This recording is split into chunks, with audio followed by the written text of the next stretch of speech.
even after having like 30 surgeries in those 10, 11 years, it wasn't going to change anymore. This was going to be me for the rest of my life. And I decided that I needed something else to hang on to. And so I started looking into my eyes. I found beauty there because of those compliments. And so I looked into the literal window to my soul, and I decided to figure out what else was there. Welcome to Women's Thrive Podcast. This is where you'll get to hear incredible stories of female entrepreneurs, business owners, women from all walks of life. Myself, Raymond Jan, and my co-host Abigail will be interviewing incredible women, hearing inspiring stories of women from all around the world. I have no doubt that you will find something that will be life-changing for you. Make sure you hit that subscribe button and join us for our future episodes.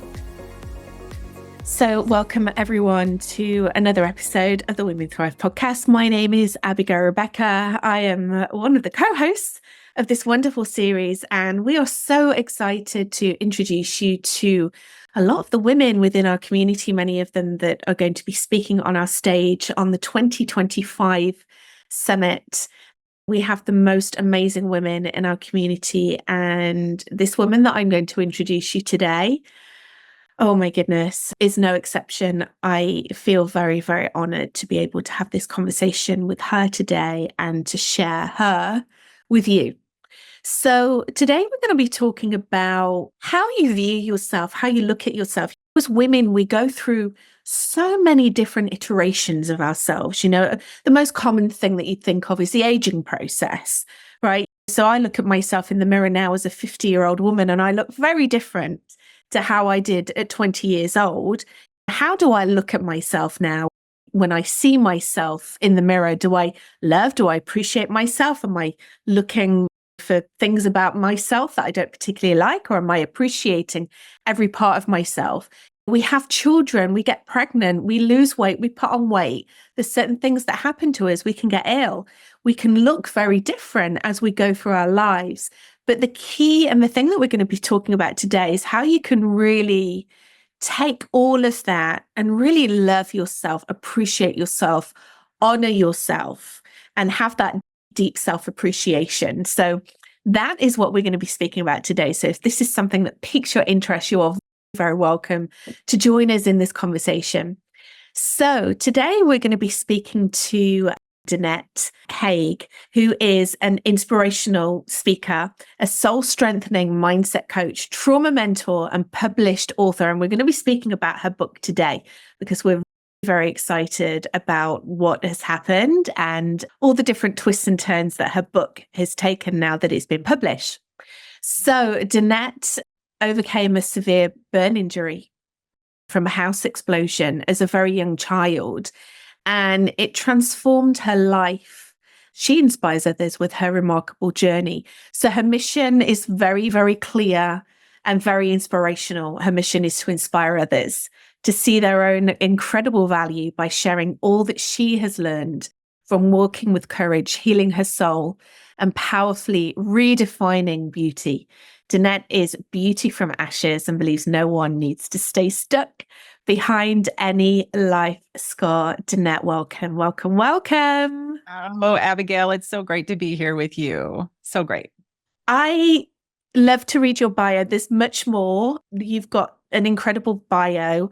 I've condensed it because I'd really love to hear a little bit more about your story. So would you be able to expand on that a little bit more and share with me and our audience, like this incredible story that happened, this incident that happened to you when you were a child, and how you then use this to leverage your work, your life purpose?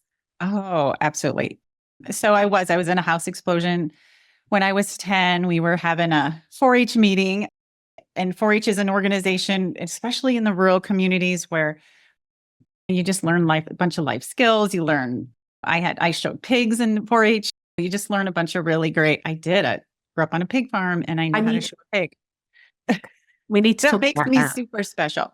Mm-hmm. And anyway, we were having a 4-H meeting. It was at our house, and I was 10, and there had been a gas leak from a faulty valve in our furnace. My dad was standing at the furnace trying to fix it. My little brother, who was 8 at the time, was in the basement playing. And there was 27 people in our house at the time, which is devastating. At the moment, we were laughing and giggling because most of those were girls ages 10 to 13. And we were all at the end of the meeting, sitting around the kitchen, waiting for cinnamon rolls to come out of the oven. Like that's all we could smell was baking cinnamon. So no one smelt the fumes. No one smelt that odor that they typically put into LP. They forgot to put the odor in, for whatever reason. And our basement filled with toxic fumes. And when my mom turned on the water to make coffee, the water heater on the other side of the basement ignited the fumes, and a ball of flame just ignited and followed the fumes and engulfed everything and everyone in its path, including my little baby brother, my father, and me. I come from a big family, and I had 2 brothers that were upstairs in their rooms. They didn't get injured. My mom and my sister were in the kitchen as well, and they had minor injuries. But nearly everyone, pretty much everyone, had some extent of injury, and the house exploded. I found myself fighting for my life. Long story short, I ended up in the burn center for 3 months. I was burned to nearly 70% of my body. So this little fragile, tiny little girl was covered in burns, 3rd degree, so the forever scars. And I don't even know how many surgeries I had, Abigail. Like from the time I was 10 to the time I was 20, I was in and out of the hospital, having reconstructive surgeries, skin grafts. So they take a huge piece of my skin, leaving another scar in its place. Like my life was just filled with so much pain and trying to figure out how to face this world looking so different and feeling helpless. There was nothing I could do, right? I couldn't turn back time. I couldn't make a different outcome. And we just didn't talk about it like in that small farming community. And maybe it was during that time, it was more on a global level, but we just didn't talk about stuff. And counseling wasn't a thing back then in the early 80s. And my dad's a hardworking farmer, and we just get back to work. Just get back to work. I remember the first time I was forced to look in a mirror, and I couldn't go home until I saw myself in the mirror. It was part of their mental health, whatever protocol at the hospital, but I didn't want anything to do with it. I avoided it. I'd seen my dad and my little brother, and I knew it was going to be bad. And I thought, I'll just avoid it. Maybe it'll go away, right? But what I saw in the mirror was a monster, someone I didn't know, someone that I didn't want to know. And I avoided mirrors for like a decade. And every time I left the house, someone stared at me, I'd hear remarks, I'd hear all kinds of things that would just break me a little bit more, break me a little bit more, break me a little bit more. Just living with scars all over your body is a hard deal. A lot of injuries or illnesses or things that break us, if it doesn't show, the world can't see it, you can kind of hide it a little bit more. You can you can kind of just try and move past it. But it's been 43 years. I'm 53 now. And it's been 43 years and I still get stared at. Like the injury just happened, right? And so I've had to come up with ways to see myself differently because the reactions are still there. Just like everyone else though, I have no control how the world sees me or what their reactions will be. I can't control that. I can't even predict it. But I finally figured out how to switch that. I figured out that what I could control is how I was looking at it, how I was seeing myself. And that's where the power's at, right? Yeah. And it's interesting how we gain our power is the people that cross our path, some magical people that feed into us, that lift us up. And along the way, I had all these moments, and it was even in the hospital, seeing other kids who had things worse than me. Not only physical injuries worse than me, which in my world, I thought we were the worst I'd ever seen. And so I couldn't imagine anything worse, but I was exposed to kids who had 90% of their body covered in 3rd-degree burns. And so I'm like, wow, at least I still have my hair. At least I still have my fingers, right? And then there was a moment that I think gratitude is a big piece of success. If we can't figure out how to find gratitude, even in the darkest moments, then we're never going to get past it. And there was this little girl, I was in the hospital, I was about 15, and I was having a very painful surgery. And I don't know about you when you were 15, Abigail, but you get a little self-centered. You don't really care about anybody else but yourself.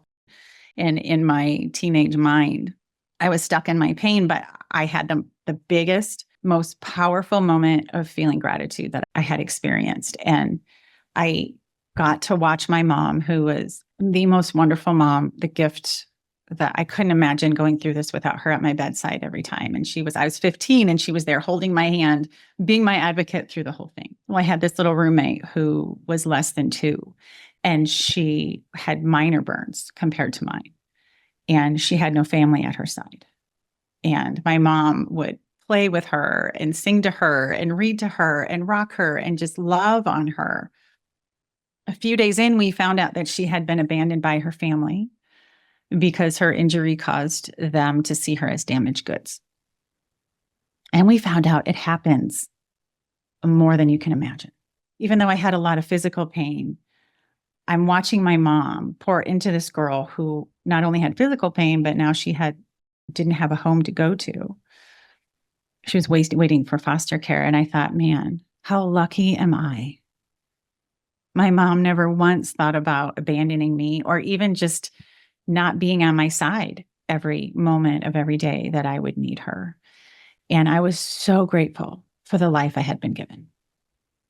And I was 15.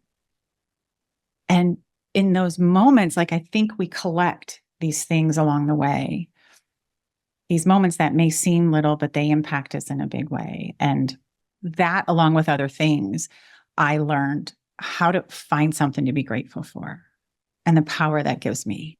And I took that to the mirror eventually, not right away. But I was in college and I was about 21 and I went to nursing school. So my time in the bed, in the hospital bed, and all the great care and all the not so great care I received really inspired me to then be able to take care of sick kids in the hospital. So I became a pediatric nurse, did that for a while. But in college, I took the reins of the mirror and had to find a way. If I was going to graduate and start this new career and become a powerful professional, become more than my injury, I needed to have something else to stand on. So that was probably 12 years, 11 years after my injury. And in that decade, I had avoided the mirror at all cost. Even my reflection. You're walking down the street and you see your reflection in a storefront and you're like, I don't really even want to see my crooked hands and my gait even, because it wasn't perfect because of what my injuries had done to my limbs. And I was going to go meet some friends and I had gotten out of the shower and I thought, I need to introduce myself to my injury. And so before I put my makeup on, before I did anything else, I looked in the mirror and I looked at every scar. My whole face is covered. And I looked at every rope cascading down my nose and down my neck and around my ear. And I just made that introduction, that first step to acceptance. Instead of avoiding, instead of feeling ashamed, I shook hands with it. But then the next step was even more powerful. Knowing that I couldn't change any of that, even after having 30 surgeries in those 10, 11 years, it wasn't going to change anymore. This was going to be me for the rest of my life. And I decided that I needed something else to hang on to. And so I started looking into my eyes. Now, in every hospital bed that I was in, I would get compliments about my eyes. Maybe because they didn't know how else to compliment me. I don't know.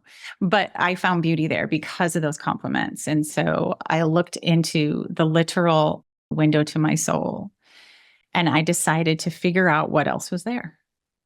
And I saw this intelligent girl who was rocking college and doing well. So I saw how smart I was, and I was proud of that, my accomplishments in the classroom. I saw my growing faith and how I had learned to pour into that and how important that was on my journey, as to have that, my faith relationship, to keep me going. And I was a proud child of God, and I saw that in me. I saw even my desire to be funny and humorous. And even though I'm like a dorky joke teller, I wanted just to laugh and have fun. And I saw that in me too. And I saw the warrior in me who had fought so hard in every hospital bed, through every surgery, through every snide comment, through the strength just to face the day and someone else staring at me, right? I saw her and I was proud of that warrior. And all of that, like really seeing the gifts we have, seeing what our journey has taught us, seeing what we can stand so strong on, gives us the power to keep going, gives us the power to see ourselves as more than that reflection. And I'm in my 50s now, which is a really weird number to say, by the way. Like, I know. Tell me about it, Danette. I mean, what on earth happened there? oh man, I don't know why life goes by so quickly, but it's like gravity takes over. And I know all the listeners can totally relate to those body changes. And we see them. Like my scars are still there. I see them when I look in the mirror.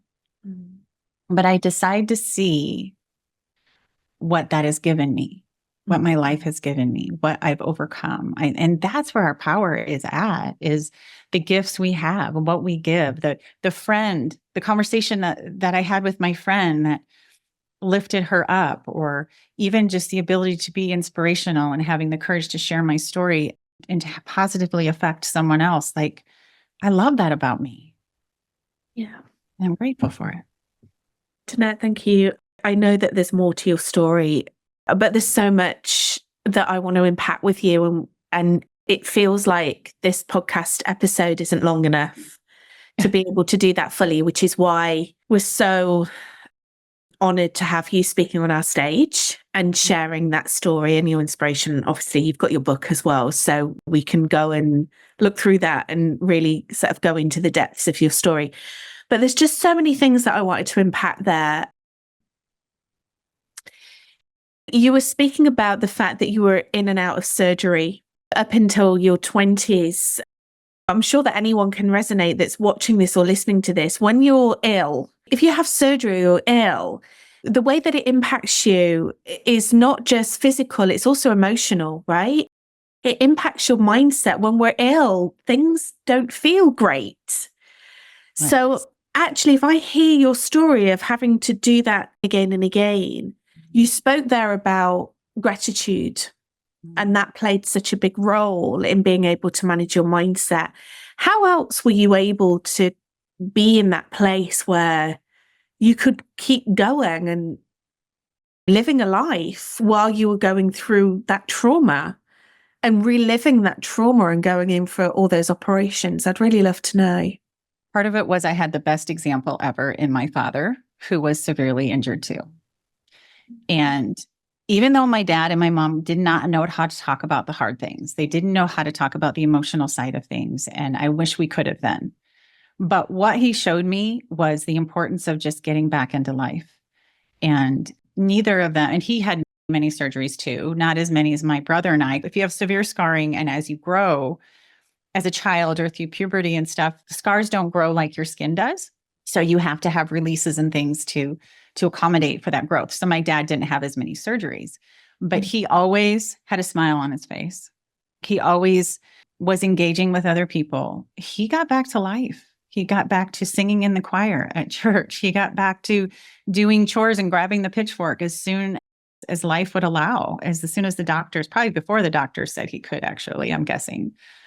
And he got back to his servant that he was in a Lions Club, and it was a serving kind of organization. He got back to it.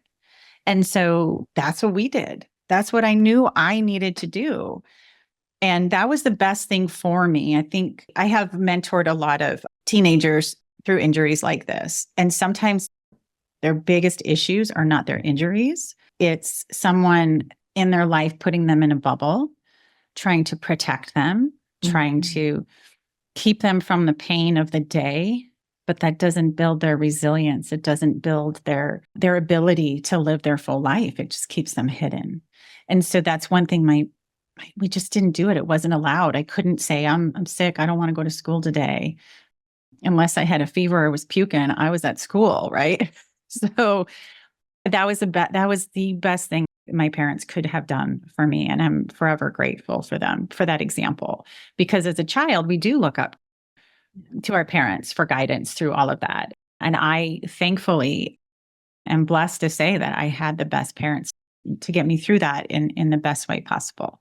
I wish we could have talked about it. I wish I would have had a lot of some counseling. That all would have been very nice. So that was the hard part of it.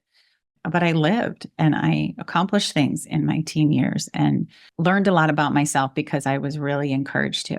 Mm. Danette, thank you, so much for sharing your heart and your vulnerability. And I know that you are an incredible speaker and you speak at a lot of events about your story and you really motivate people in that way. But it's not the first time I've heard your story. And whenever I hear your story, it really touches a part of me. It really touches my heart because I haven't been through what you've been through. I can't even imagine what that must have been like as a child and everything that you've been through subsequently. But we can all relate in some way to not like seeing ourselves for who we are, like having a view of ourselves that disempowers us, right? And that can then impact showing up. So if we're talking about going out there and sharing our message and making an impact in the world, fulfilling our destiny, our purpose in life and being visible, very often, and often as women, we can hold ourselves back because we don't like the way that we look. We don't like the way that we talk. We don't like our dress size. We don't like what we look like in the mirror. And it's interesting because when I first started my business, so that was back in 2016, I had to start to really show up and start being visible. I realized how impacted I was by my childhood in showing up authentically as me.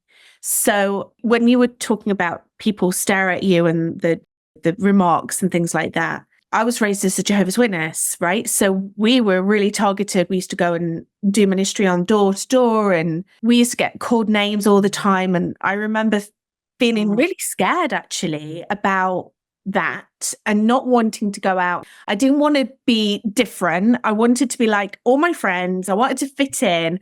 I didn't want to be this weirdo Jehovah's Witness that everyone was calling like names. But the thing is with that though, Danette, is that I could hide that very easily. When someone is being called out about their looks, so if it's for any reason like yourself, with your physical scars, or if it's your color of your skin or your ethnicity, there's nowhere to hide. You can't go and be someone else. That's how you look physically. So I'm really interested to find out from you because you're very visible in what you do now. And I know that you're going to share with us what you've achieved because it's freaking awesome. And I love it so much. But how did you get to a point where you were like, come on then, like this is who I am and I'm here and I'm beautiful and I'm going to show that, I'm going to showcase that. How do you get to a place where you show up so confidently? Oh, well, it's not easy. It's a gradual thing.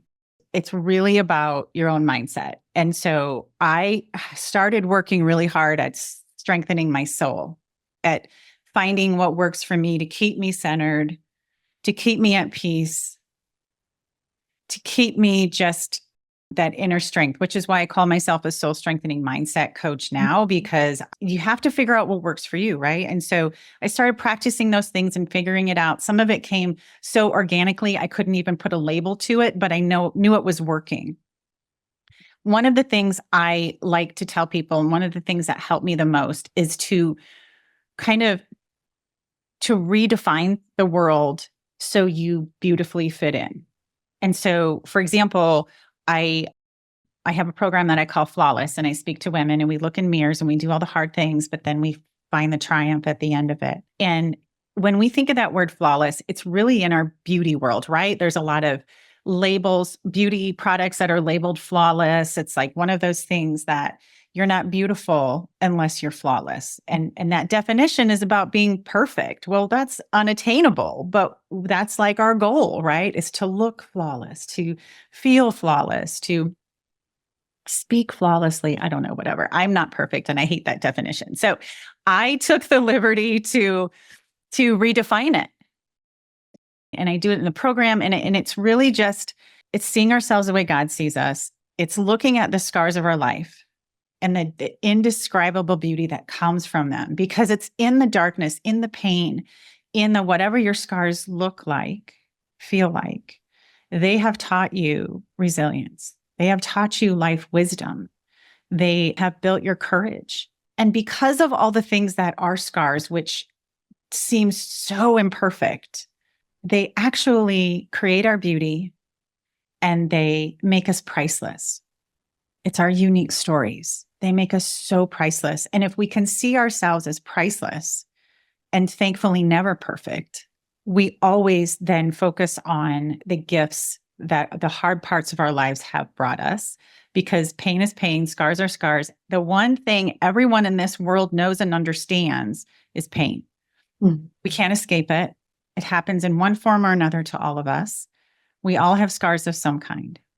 The cause is different, but the healing is very much the same. And it's in that healing, it's in the wisdom, it's in the courage built, it's in that resiliency, it's in the compassion and the gratitude and the positivity that our beauty shines through. And so it's whatever your insecurity, hang up, whatever it is, redefine it. Just because that's what the dictionary says doesn't mean it has to be your truth. And I think that became powerful to me when I started figuring out creative ways that I could fit in, that I could stand in my own beauty and see my scars as powerful instead of imperfect. I love that, because when you set that yourself up to, I have to be perfect, like, how do you ever live up to that? Like, you're never going to be able to do it. When I left my corporate career, I retrained to be a personal stylist. And I had this vision in my mind about what I would be like as a personal stylist, right? So I was like swanning around like Harrods and Harvey Nicks in London, perfectly straight hair, blow dried hair, designer shoes, high heels, trying to look. And I was like, what am I doing? Because I don't look like this. I've got naturally curly hair. My hair used to go all frizzy at the end of the day. And it was like constantly having to keep up with, nobody else had said it for me. It was my definition of it. And when I released that, and I actually then started to be who I was and not really, I didn't care about what people thought. Of course I do. Like, I want to be a kind person. I want to make, for people to feel good around me, but to really stop that judgment, and most importantly, my own self-judgment. It's incredibly liberating, isn't it? When you can change your positioning around what beauty is and what you don't need to be perfect. It doesn't exist. No. And then you feel like a failure your whole life because you can't attain it. That does not serve anybody. And what I love about this definition is because we can always be learning, we can always be growing, we can always be polishing our hearts and our minds, right?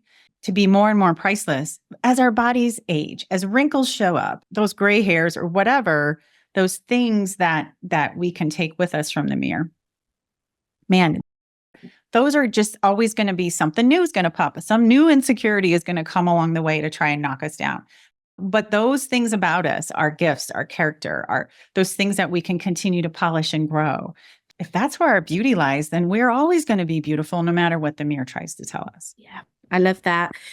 You talk about priceless. I talk about being iconic. And a big part of that is me thinking about myself as a business owner, very visible, but the face of my business. How do I want to be seen as I'm getting older? Because I'm getting older. I'm like, iconic.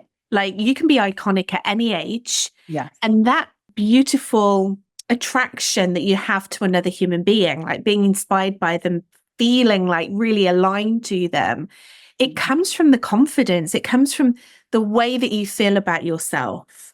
And what really struck me from the minute I met you was how beautiful you are. because you have the most beautiful aura. I mean, I don't think we feel confident every single day. We're human. There's going to be some days that we don't feel confident, but that confidence came from you. And when you feel assured about yourself, when you love yourself, it radiates from you. So there was like the physical beauty. Of course, you're very physically beautiful, but the pure radiance that came out, even like on a Zoom call, really bowled me over.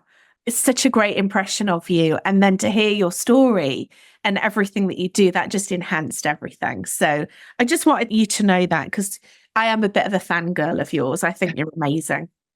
Well, right back at you, Abigail. Oh my gosh, that was so lovely. Thank you for saying all those things. And I have to completely agree with you, only because it's been validated. Mm. It's been validated in a way that I am the first severely scarred woman to win a state beauty pageant. Yes. So tell me about I this. celebrate. Yeah. And so I was doing my Flawless program. And well, when I was a little girl, I wanted to be on the Miss America stage, right? And back in the early 80s, we had like 3 stations on the TV. But I watched every year. My sisters and I and my brothers would have to watch too, the Miss America pageant. And I just fell in love with it. Being a shy little girl on a pig farm in the middle of nowhere, Iowa, had this dream of being on the Miss America stage. But I also remember I was probably about 12, a couple years or so after my injury, watching it again. And that dream, like when we have something inside of us, a calling, a direction in life, something that hits us to the core, it pops up no matter what. And so that dream popped up again. And I'm sitting there watching all the gowns and the fanfare and the hair and the makeup and all the things and just feeling so attracted to it. But at the same time, I looked down at my forever scars and I thought, well, that's never going to happen for me because none of those women had scars. And so that dream just shattered. Like when I was 12, it was done. Fast forward to 2018, I was about 47, I think, if I can do math right. And it popped up again. And I'm doing this Flawless program that I spoke about. And I'm telling crowds of women that I love myself. I see myself as flawless. And I'm getting this dream, like, you need to be in the Mrs. Colorado pageant. I live in Colorado now, and you need to be in the pageant. And I'm like, no, I don't. No, I don't. I'm so good. I don't need that. And it's funny how you get these fear pops up no matter what. And you just have to be able to figure out a way to fight through the fear.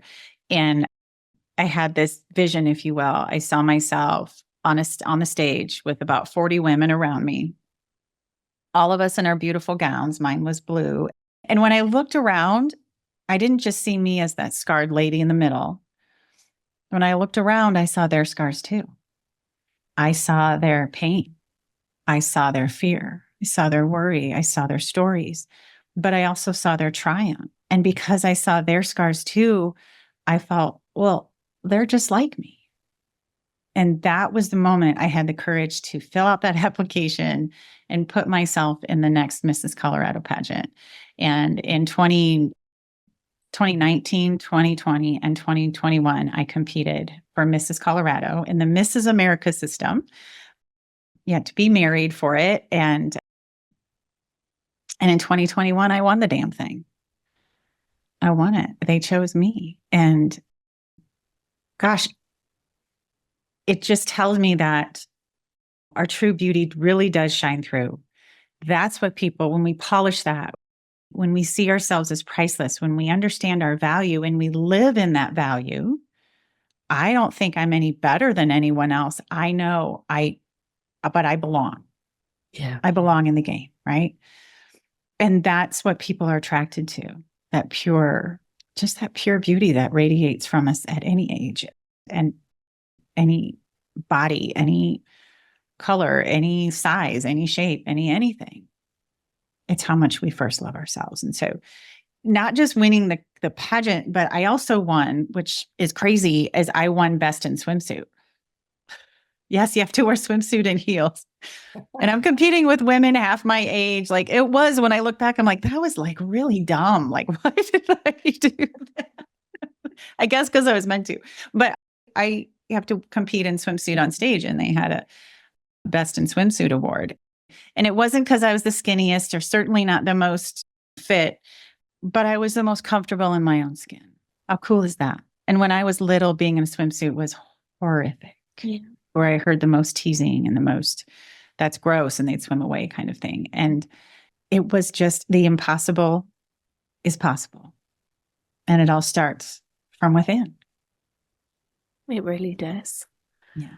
Congratulations. I love that story. And what I love about it is that you entered it and you didn't win and you went back. Yeah. And you did it again and you didn't win and you went back. And that shows tenacity and it shows courage. And it just shows that you believed in yourself. Yeah. Right. It's just such a great example for entrepreneurship, really, and leadership. So congratulations. Thank you. And going back wasn't always an easy thing. And I had people, even the second time, because it would crush you. There's like this thing as pageant hangover. Like I learned a lot about the sport. And it's like, oh, you get devastated. The second year I got, and it was a semifinalist. So I got top 12. And I just then the competitive girl in me came out and like, oh, maybe I can do even better. And I get coaching and all the things in it. But it's funny how even though I had that, it was success just for me to show up and play the game. Yes. Put myself in that sport. But then to go back again, there's my own head tried to talk me out of it. And you have to fight within that. So no success is easy. It's not, oh, this is my road and this is how. When it's hard, you feel even more triumphant. Yeah. When you fight through how that inner critic is trying to tell you can't, or you don't belong, or, that when you fight through that and find inside of yourself that inner cheerleader who needs to be heard, that's where success comes from. I love that. Thank you for sharing, Danette.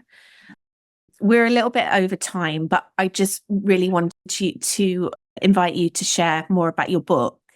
Yes. So you've just released a book. Yes. And I've gotten some 5-star reviews, even from people who don't know me, from professional readers and things. And so I'm just so stoked. It's called Beauty from Ashes, Transforming Wounds into Wisdom, Scars into Stars. And here, my face is on the front. I love it.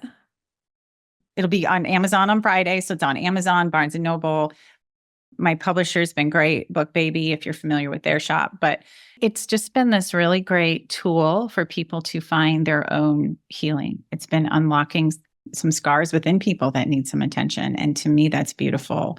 If it can be a tool for more healing for anybody, I'm here for it. So, well, we'll put the links below. So if you want to go and take a look at Danette's book, then we'll put the links so it's easy to find. Danette, what are you most excited about sharing your story and speaking on the Women Thrive stage? Because we're absolutely delighted to have you.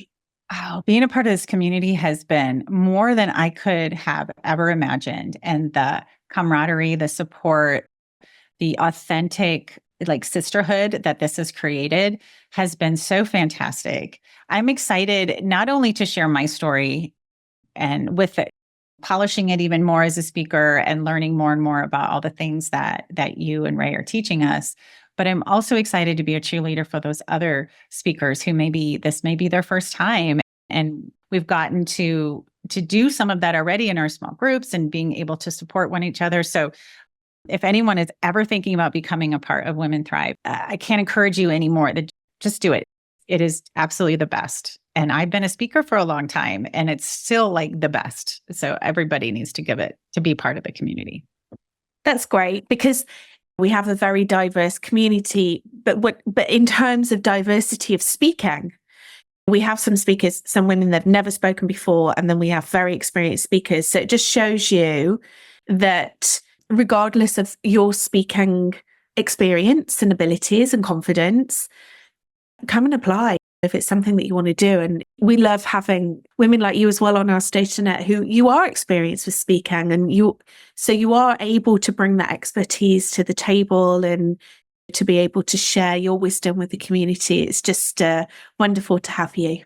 Oh, it's so great. There's always room to grow. So I'm here learning. It's fantastic. I couldn't be happier. So absolutely.